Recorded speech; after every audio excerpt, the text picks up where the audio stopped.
and welcome to Vera Voices. I'm Michael Jacobson, Vera's director. We're here today with Anthony Braga, who's a professor of criminal justice at the Rutgers School of Criminal Justice and a senior fellow at the JFK School of Government at Harvard. So let's start out with a sort of broad question first, specifically, I guess, on the notion of focused deterrence strategies. Focused deterrence strategies really has its roots in the city of Boston struggling to come to grips with the aftermath of the crack epidemic that hit the city in the 1980s. Crack markets receded, violence went down, but it never returned to the levels it was before the crack epidemic hit the city of Boston. And what turned out to be true is that most of the violence in the city, homicides, that persisted, were being generated by a very small number of gang-involved individuals who were very well known to the criminal justice system, who were caught up in these ongoing cycles of dispute that seemed to have no end. But it wasn't until they decided to take a fresh look by engaging researchers at Harvard University, David Kennedy, Ann Peel, and myself, that they came up with a strategy that really got at the heart of the problem and tried to change behavior. And this is the well-known Operation Ceasefire strategy. And the basic elements of Operation Ceasefire, as it was implemented by an interagency working group of criminal justice, social service, and community-based organizations, is that it's when a gang is violent, they get the focused attention of this working group. The working group immediately sends a message to this violent group that their violent behavior will not be tolerated. And this is police flooding the area, talking to the gang kids, community members, most notably the black clergy, taking to the streets, talking to the kids, saying that they're fed up with the violence, as well as city-employed street workers who have relationship with these gangs. Then an enforcement strategy is tailored towards the members of the group that are vulnerable to different types of criminal justice sanctions, with the operating principle that it's only as harsh as it has to be. Not everybody needs to be prosecuted federally. For some offenders, you can really get their attention if you just change their probation conditions and take away a little bit of their autonomy.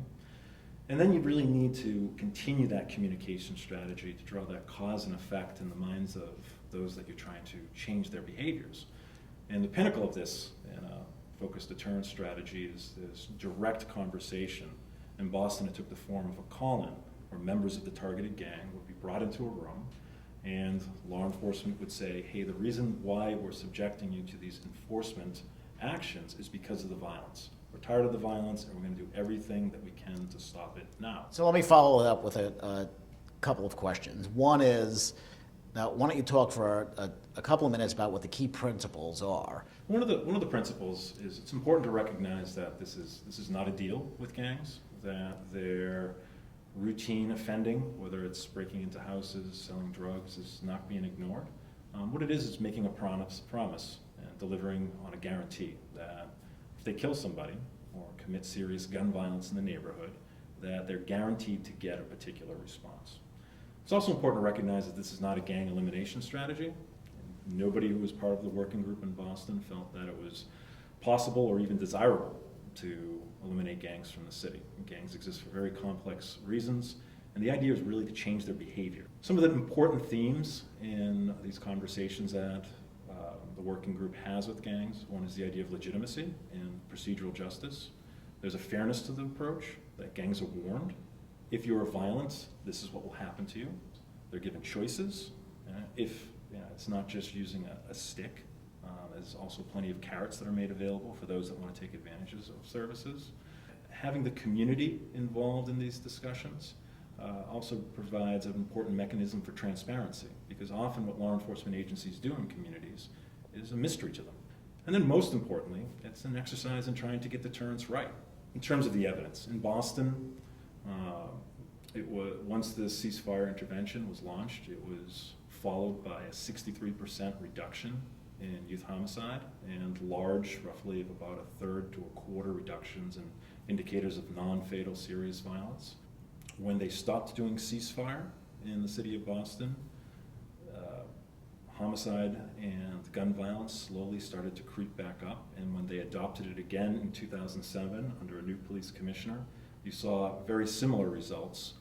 Gun violence by gangs started going down again, roughly by about a third.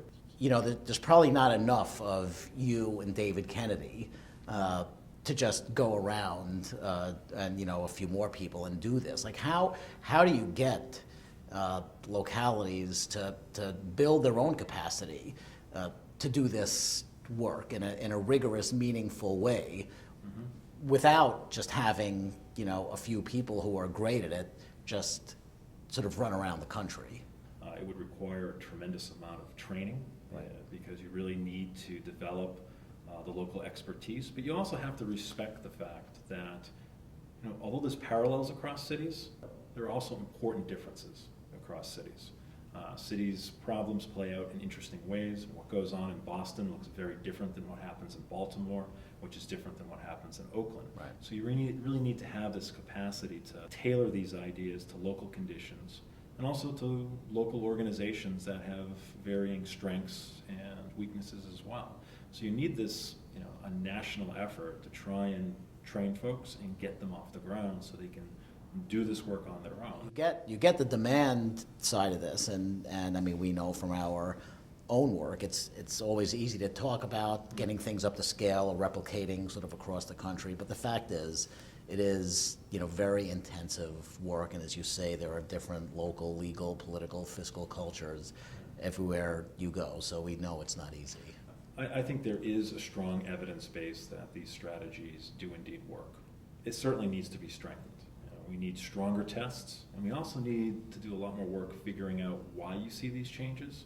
I mean, is it just simple deterrence? Is it the legitimacy and the procedural justice?